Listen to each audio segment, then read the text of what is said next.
네, 오밤중 뉴스 함께하고 계십니다. 어우, 지금 계속해서 방송 진행이 매끄럽지가 못하네요.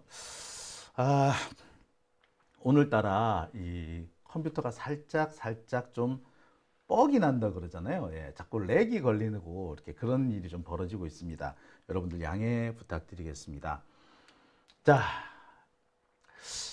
이게 참, 네, 잠시만요. 이게 지금 두 번째 주제를 해야 되는데 이게 얘들이 왜 이렇게 애를 먹이지? 네, 이제 됐다. 자, 두 번째 주제 이제 들어가겠습니다. 두 번째 오늘 이 컴퓨터가 조금 애를 먹이네요. 네. 시작하려고 그러는데 자꾸 조금씩 에러를 만들어냅니다. 예, 이해해 주시기 바랍니다. 이 생방이 되다 보니까 또 이런 일이 생기네요. 블루바이러스 0404님 생방이니까요 라고 하셨습니다. 뻑이 나야 유튜브지. 저 웬만하면 뻑을 안 내려고 하는데 이걸 제 혼자서 하다 보니까 조금 더 그런 게 있어요. 이렇게 누가 한 사람만 있어도 이게 매끄럽게 넘어갈 텐데 참 아쉽습니다. 진짜 아쉬운 대목이 그 대목입니다. 자, 두 번째 주제로 제가 준비한 것은요. 지기현의 룸살롱 얘기입니다. 지기현의 룸살롱이요? 네. 자, 제가 여러 차례 지기현의 룸살롱에 대한 얘기를 해드렸습니다. 이름이 샤르망이라는 거. 얼마 전까지는 샤르망이 아니라 그레이스였다는 거. 그리고 알고 봤더니 그레이스가 되기 전에는 또 샤르망이었다. 그러니까 샤르망이었다가 그레이스가 됐다가 다시 샤르망이 된 거야. 전체적인 흐름으로 볼 때 업주는 한 명이죠. 그러니까 이리 갔다 저리 갔다 다시 돌아온 거 아니야. 자, 그와 관련해 가지고 또 어제 이 추미애 장관이 지적한 내용도 하나 있었습니다. 그 그레이스 시절의 그 업주가 지금 샤르망하고 있는 업주와 동일하며 그들은 또 이른바 99만 원 세트가 만들어졌던 그 검사들과 김봉현 라임 회장이 자주 가던 그 룸살롱이기도 하다. 뭐 그런 얘기까지 나왔습니다. 여기까지만 해봐도 참, 대단하다 싶죠. 무슨 룸살롱에 이렇게 야사가 많아. 예. 그런데 그것 말고 오늘 또 새로운 과거 행적, 야사가 드러났습니다. 제가 준비한 두 번째 주제는요. 지기현이 사진만 찍었다는 바로 그 룸살롱에 어처구니가 없는 과거 행적들에 대해서 말씀을 좀 드릴까 합니다. 제가 부제목으로 적폐와 부패는 한 곳에 모인다라고 했는데 정말 적폐와 부패가 한 곳이구나. 이들은 한 몸이구나. 한 뿌리구나라고 느낄 수 있는 그런 내용이 아닌가 싶어요. 자, 어떤 내용이냐고요? 지금부터 풀어가 드릴게요. 자, 오늘 한국일보에 이런 기사가 떴습니다. 단독 지기현이 갔다고 의심을 받는 바로 그 의혹의 업소. 과거에 유흥주점인데 무허가 유흥주점으로 영업하다가 딱 걸려가지고 경찰에 단속을 당한 적이 있다. 언제? 2014년에. 우와. 아니. 네. 예, 참 대단한데요. 그죠? 네. 내용을 좀 더 볼게요. 기사 내용을. 네. 요 기사에 이런 부분이 나옵니다. 서울 강남구 청담동의 A업소는 2014년 1월 26일 청담파출소가 실시한 무허가 유흥주점 단속에 적발됐다. 이 업소는 1993년부터 유흥종사자를 둘 수 없는 단란주점으로 등록을 했는데 그럼에도 불구하고 유흥종사자를 고용하거나 유흥시설을 설치했다가 적발된 것으로 추정된다. 야, 참. 자, 이게 뭡니까? 이 유흥업소 이 샤르망의 업주가 얼마 전에 기자들 만나가지고 우리는 룸살롱 아니에요. 우리는 그런 거 안 해. 우리 가격도 얼마 안 해. 라고 주장을 했죠. 그러면서 옛날에는 어쨌는지 모르겠고 라고 얘기를 합니다. 근데 이 기사를 보면은 그 업주가 했던 말은 거짓말이네. 무려 1993년부터 영업을 해왔는데 93년부터 계속 이 짓을 해왔다는 거 아니야. 그래서 무허가 유흥주점. 지는 단란주점이라서 룸살롱 아니라며. 그런데 소위 말하는 접대부, 여성 접대부, 우리가 보통 아가씨 이렇게 얘기를 하죠. 그런 사람들을 계속 고용해서 썼고 그러다가 딱 걸렸다는 기사가 여기 난 겁니다. 딱 걸렸지 뭐. 야, 그러고 보면 그 샤르망 사장 생각보다 뻔뻔스럽네요. 기자들을 향해서 우리는 룸살롱 아니야 라고 해서 그런 기사가 나면은 온 국민을 상대로 거짓말을 하게 되는 거라는 거 몰랐나? 아니면 알고서라도 그랬나? 야, 참 대단합니다. 그러니까 이 기사 며칠 전에 나왔던 이 시사저널 기사는 완전히 이 유흥업소 사장, 샤르망 사장한테 까매긴 거지. 자, 이게 시사저널 5월 24일 기사예요. 지기현 접대 의혹, 민주당 주장 확인해 보니 룸살롱이 아닌 단란주점. 그러니까 마치 뭡니까? 민주당이 헛다리 짚었다. 거짓말을 했다. 라는 식이었잖아. 그런데 이 업주가 과거에 적발된 내역을 보니까 얘 원래 그렇게 하던 놈이었던 거 아니야.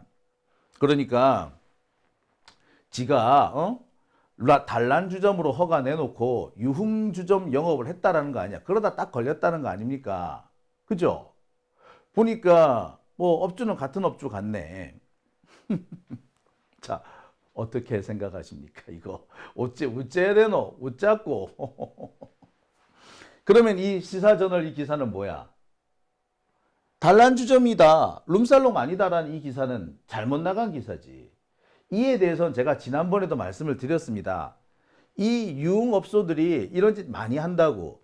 유흥주점으로 허가를 내면 세금이 비싸기 때문에 세금 적게 내려고 단란주점 허가를 받아놓고 유흥주점, 룸살롱 영업을 하고 있다 라고 얘기를 했죠. 그리고 샤르망도 똑같은 곳으로 보인다. 따라서 그 샤르망 사장이 우리는 룸살롱 아니에요 라고 하는 거는 룸살롱 맞아요 했다가 지 또 뭐 적발되는 거잖아. 지 또 잡혀가는 거잖아. 그죠? 그러니까 그 얘기를 일부러 안 한 거다. 룸살롱 한 거 맞아요 라고 말 못한다고 얘는 저거 죽었다 깨나도. 그래서 그렇게 한 거다. 따라서 룸살롱이 아니라 단란주점이었다 라고 말하면 큰일 난다. 이거는 오보다 라고 제가 말씀을 드렸죠. 그게 결국 오늘 입증이 된 겁니다. 참, 아이고 뭐 이거는 뭐 제가 굳이 이렇게 길게 이야기할 것도 없어요. 자, 그런데 이 시사저널에서 뭐라고 했느냐. 민주당 주장과는 다르게 유흥주점이 아닌 단란주점인 걸로 확인이 됐다. 단란주점으로 영업이 신고돼 있다.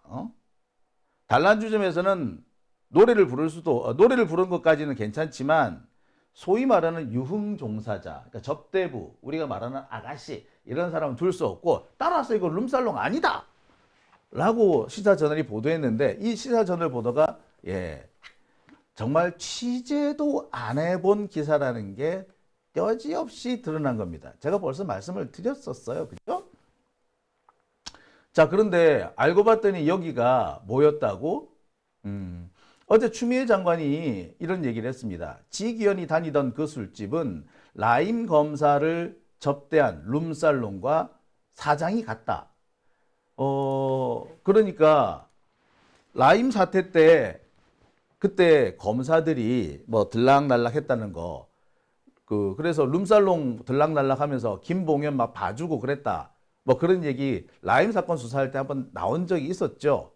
그랬는데 그때 그 라임 검사들이 드나들 들던 룸살롱, 그 룸살롱 사장이 지기현이 드나드는 룸살롱하고 같은 사장이다. 사장이 여러 개 가게를 갖고 있나 봐요. 그죠? 그 중에 하나였다. 한마디로 계열사였다는 얘기지 뭐. 예. 자, 추비장관은 이렇게 얘기를 합니다. 원래는 이 룸살롱, 그러니까 이 라임 검사들이 출입했다는 그 룸살롱 이름이 그레이스였는데, 이 그레이스 사장하고 샤르망 사장하고 같은 사람이더라, 뭐 그런 얘기를 하신 겁니다. 근데 제가 그 얘기도 드렸었죠. 샤르망이 옛날에 그레이스였다고. 그러면 뭐야? 그레이스가 두 군데였다는 얘기죠. 나 참 당황스럽습니다. 그죠? 그러면은 이 샤르망 사장은 꽤 여러 군데 가게를 운영하던 유흥업소계에서는 문어발이었네. 그러니까 이 사람은 이쪽 가게에서는 검사들 접대하고 저쪽 가게에서는 판사 접대하고 그랬던 거예요. 야, 정말 대단한 사람이다. 그죠? 제가 알기로 당시 그 라임 사태 때 그 적발된 곳은, 그때 이제 라임 사태 얘기하는 게 여러분 잘 헷갈리는데, 게 99만 원, 그 99만 원 세트, 룸살롱 99만 원 세트 기억하시죠? 그 99만 원 세트가 나왔던 바로 그 사건을 말하는 겁니다. 라임의 김봉현 회장이 검사들한테 막 접대를 했는데, 그 접대하는 것 중에 한 번은 검사 3명하고 뭐 어떤 변호사하고 해가지고 접대를 했다 이거. 그래서 술값이 500만 원 나왔어. 그랬는데 이거 술값 이거를 뭐 이렇게 빼고 저렇게 빼고 해가지고 이 검사들이 접대를 받았는데 처벌을 안 받은 사태가 생기죠. 그때 만들어진 세트가 99만 원 세트라고 우리가 하지 않았습니까? 예. 그 99만 원 세트가 만들어진 곳, 거기는 제가 알기로는 포에버예요. 포에버인데, 포에버에 가기 전에 거기는 가끔 들른 데 같고, 포에버만큼 자주 갔던 데가 그레이스였던 거죠. 그리고 그 그레이스 사장은 지금 샤르망 사장이고, 그러니까 그레이스가 두 군데 있었다는 얘기가 되는 거죠. 야, 좀 얘기하니까 참 재밌다, 그죠?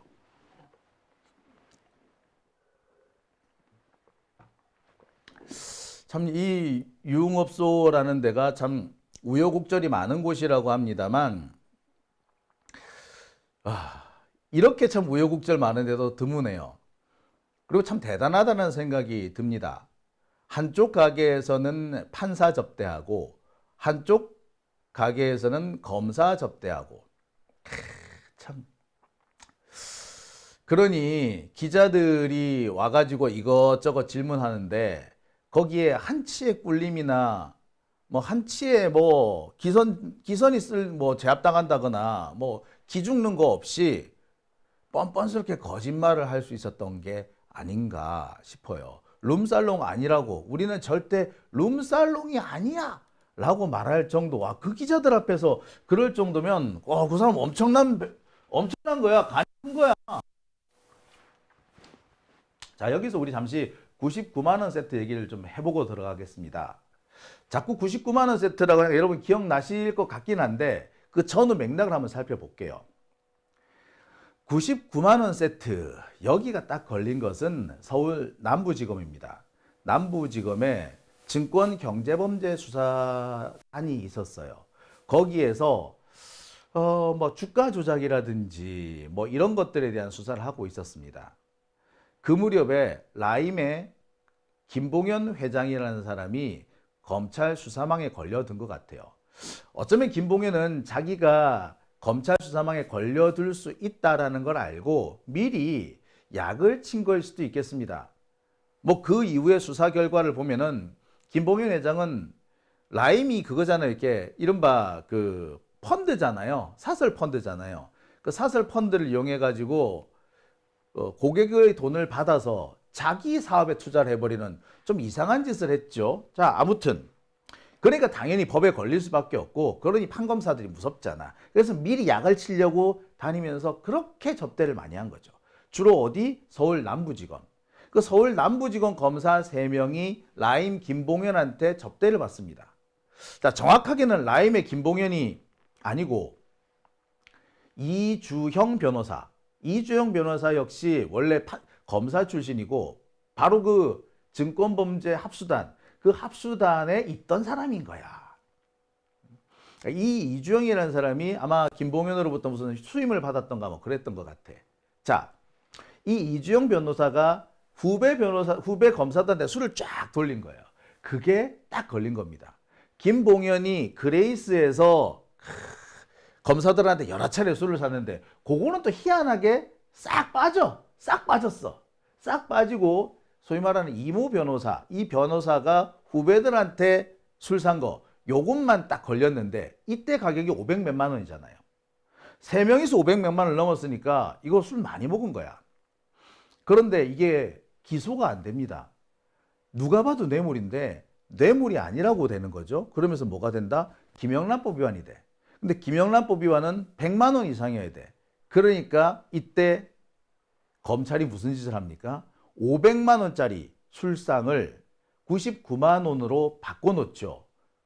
뭐 n분의 1 하고 뭐 밴드 비용 빼고 뭐 이거는 어떤 사람은 나중에 왔고 막 이렇게 해가지고 가격을 완전히 99만 원으로 맞춰둡니다. 100만 원 넘어가면은 김영란법으로 처벌받는데 99만 원 맞춰가지고 처벌 안 받게 만들어 버리죠. 예, 그 사건입니다. 자, 이때 등장하는 룸살롱이 포에버하고 그레이스예요. 그런데 여기 사장이 누구라고? 샤르망 사장인 거야. 근데 이 샤르망도 원래 이름은 뭐였다고? 그레이스였다고. 와, 진짜. 야, 이거 법조 전문이야, 얘. 알고 봤더니. 그죠? 사장이 법조 전문 룸살롱이었네. 야, 대단합니다. 그죠?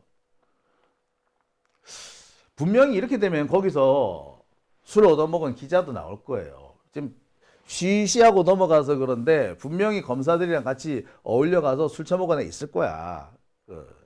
대충 누가 그러지 않았을까 의심이 되는 사람도 있어요. 아무튼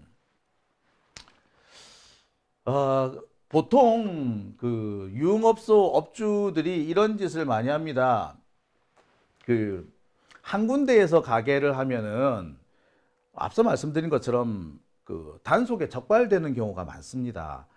뭐 경찰들이고 공무원들이고 얘들이 이런다는 거 몰라? 알죠? 그러면은 심심할 때 가가지고 적발을 해옵니다.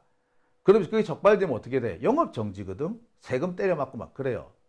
그런데 가게가 하나인 경우에는 어떻습니까? 예. 가게는 하나 문 닫아버리면 타격이 크잖아. 그럼 어떻게 한다? 다른 데로 옮겨가야 되겠지. 그래서 이 사람들은 두세 개 정도면 운영을 한다고 해요. 흔히 하는 수법이야. 그러니까 샤르망 사장이 그레이스 갖고 있고 그레이스 말고 또 하나 갖고 있고 그렇다고 해도 충분히 이해가 되는 거예요. 그 가게 이름도 그레이스였다가 샤르망이었다가 바꾸는 거지 막. 이렇게 바꿨다 저렇게 바꿨다가. 자, 그래서 제가 보여드렸던 게 바로 이 장면이죠. 보시다시피 여기는 뭡니까? 업소 간판이 샤르망입니다. 그죠? 이거는 지난 2월 달인가 찍은 사진으로 알고 있어요. 업소 이름이 샤르망입니다. 그런데 이것은 몇 년 전에 찍은 사진인데요. 이거는 2018년에 찍은 사진인데 이때는 뭐였다고? 업소 이름이 그레이스였습니다. 그레이스에서 라임 김봉현 회장이 검사들한테 이렇게 술을 많이 샀다는 거 아니야. 이 그레이스가 그 그레이스인지는 모르겠어요. 제가 지금까지 취재한 걸로는 동일한 상호에 동일한 업주가 운영하는 가게가 하나 더 있었던 걸로 저는 그렇게 파악하고 있습니다. 아무튼 상황은 그래요. 제가 어제 여기서도 재밌는 걸 하나 보여드렸습니다. 샤르망에서 원래는 그레이스였는데 샤르망으로 바뀌었다. 이 바뀐 시점은 아마 2019년, 18년 그 무렵 같다. 뭐 이렇게 얘기를 해드렸는데, 자, 알고 봤더니 그 이전에도 샤르망이더라. 자, 이거 잘 안 보이나요? 자, 여기 이렇게 해야지 잘 보일래나? 자, 보이시죠? 이 사진. 네.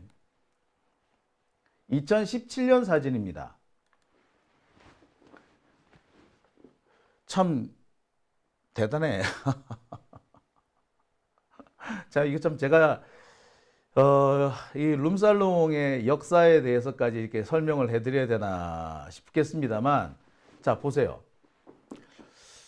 그렇다면 이 샤르망이나 뭐 그레이스나 뭐 포에버나 결국에는 같은 업주가 운영을 했다는 것이고, 이 사람은 그때그때 필요할 때마다 이름을 바꿔가면서 영업을 해왔다는 거죠. 단속에 걸리면 마치 폐업하고 새로 만드는 것처럼 그렇게 해왔다는 겁니다.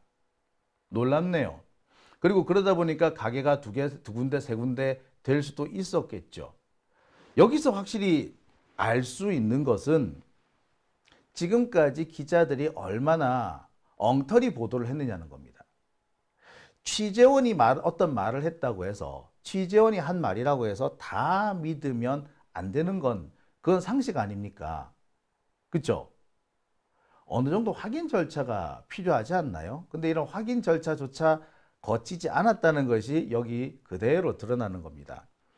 앞서서 제가 시사저널 기사를 보여드리면서 이 시사저널 기사가 엉터리 기사가 됐다, 가짜 기사가 돼버렸다, 가짜 뉴스가 돼버렸다, 그리고 그 가짜 뉴스가 된 과정은 솔직히 말씀드리면 유흥업소 사장한테 속아 넘어간 거다라고 말씀을 드렸습니다.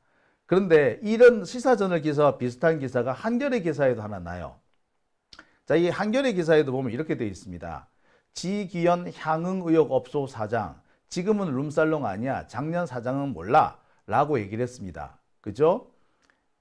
이 기사에서 이 샤르망 사장은 우리는 룸살롱 아니고 가격도 그렇게 안 비싸다, 접대부 근무 안 한다 라고 주장을 했는데, 알고 봤더니 그렇지가 않더라. 샤르망 사장은 작년 12월에 인수를 했고 그 이전에 내가 잘 모른다 라고 했는데, 문제는 이게 거짓말이더라는 거야. 그 전부터 같은 사람이 계속 운영을 해왔던 거죠. 그러니까 간판이 원래 샤르망이었다가 그레이스로 바뀌었다가 다시 샤르망으로 돌아오잖아. 이것만 봐도 업주는 계속 한 사람이었다는 게 확인되지 않습니까? 그리고 그 한 사람의 업주는 라임 김봉현을 통해서 라임 사태에 김봉현이 검사들한테 술 접대한 바로 그곳이더라. 그 사장이더라. 이런 내용은요, 기자들이 조금만 취재를 했으면 추미애 장관의 입에서 나오는 것이 아니라 기자들의 기사를 통해서 보도가 됐었어야 합니다. 근데 그 내용이 지금 잘 보도가 안 되고 있죠. 여기서 한 가지 짚고 넘어갈 게 있습니다. 탈법, 불법, 변태 영업 있으면 안 되는 거죠. 근데 우리 사회에서는 너무나도 흔히 벌어지는 일이 돼 버렸죠. 그리고 이들이 자신들의 그런 약점을 숨기기 위해서 오히려 판사, 검사들을 자기 집으로 끌어들이는 겁니다. 대담하죠. 범죄자들이 정말 대담하게 오히려 판검사와 편먹으면서 판검사들의 보호를 받고 있는 겁니다. 샤르망 사장 결국에는 그런 상황을 염두에 두고 이렇게 해왔다라고 밖에 볼 수 없어요. 그러니까 지기현이 여기서 편하게 술 먹었고, 그러니까 업주 자체가 이렇게 약간 약점이 있으니까 당연히 그 판검사들을 끼고 영업을 한 거고, 그런 업주 가서 술을 마셨으니 저놈이 나를 찔러? 못 찔르지. 그러니까 내가 여기서 편하게 술을 마신 거다. 그리고 그때 찍힌 사진이 지금 지기현의 그 사진인 거다. 이건 거 아닙니까? 자, 우리가 적폐 카르텔 얘기를 합니다만, 적폐 카르텔이 또 희한하게 얽힌 곳이 이런 곳 아닌가 싶어요. 이런 곳은요, 판검사 한두 명 가지고 이런 거 하겠어요? 아니죠. 자기들은 또 나름 네트워크를 갖고 있을 겁니다. 돈 많은 물주 노릇을 할 만한 그런 사람이 있고, 또 그들로부터 뜯어먹는 우리 사회의 기생충 같은 이른바 귀족들, 귀족들이라고 말해야 되나? 우리 사회의 상류층이 존재한다는 거 아닙니까? 그리고 그런 모습이 이번에 적나라하게 드러났습니다. 유흥업소 룸살롱 이들이 이름을 어떻게 바꿨고, 이 사람이 어디에 업소를 갖고 있고, 그것도 뭐 재미있는 얘기입니다만 그럴 수 있는 그 저간의 사정을 돌아보면 그야말로 적폐와 부패가 한 몸뚱이로 엉켜 있는 그렇기 때문에 가능한 상황이 아니었나라는 생각이 듭니다. 전관예우요? 그 전관예우 아니야. 예우 아니에요. 그 비리예요. 전관비리입니다. 누가 전관예우래? 그 전관비리입니다. 참. 전관비리라는 말을 참 이렇게 쓰게 되네요. 네, 그보다 정확한 표현은 없을 것 같고요. 우리 사회에 어떻게 보자면은 약간 좀 밑바닥이라고 할 수 있는데 아니겠습니까? 유흥업소라는 데가. 그런데 거기에서조차 이런 비리가 싹트고 있고, 아니 그런 데서부터 이런 카르텔이 성장해 왔다라는 그런 현실 앞에 우리는 자괴감을 느끼게 됩니다. 이 자괴감은 저만 느끼게 되는 건가요?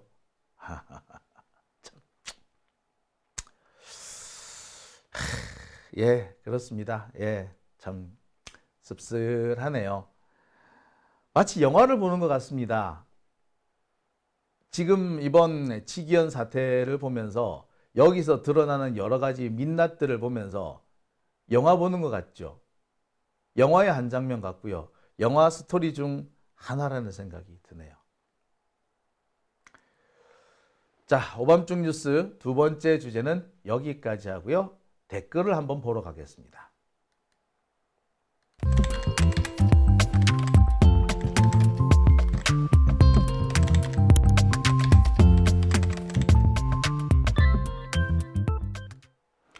큐폴라님, 언론에